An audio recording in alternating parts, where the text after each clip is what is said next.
nous parle d'intelligence artificielle, on nous met aussi psychologiquement dans l'idée qu'on n'est pas très intelligent et qu'il y a une intelligence supérieure qui va nous aider à l'être plus. Et donc, quand on voit dans quel état finissent au niveau conscience, mentale, physique, de santé, énormément de personnes âgées, aujourd'hui plus que jamais d'ailleurs, en tout cas dans les environnements occidentaux, parce qu'on les gave de médicaments, d'antioxylytiques, d'antidépresseurs, et de saloperies, et même on les achève, hein, on a vu pendant le coco avec le Rivotril, donc, et aussi ailleurs où il y a la malnutrition, où il y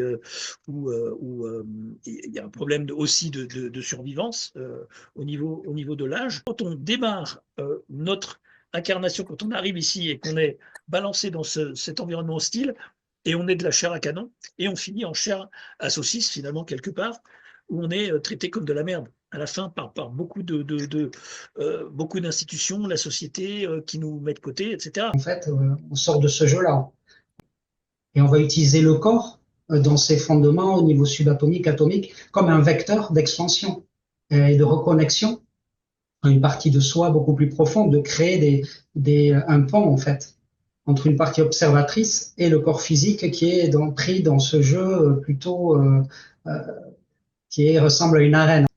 Donc, dans les deux cas, on semble être réduit dans nos capacités et en plus, on nous le dit tous les jours. On nous parle d'intelligence artificielle, on nous met aussi psychologiquement dans l'idée qu'on n'est pas très intelligent et qu'il y a une intelligence supérieure qui va nous aider à l'être plus.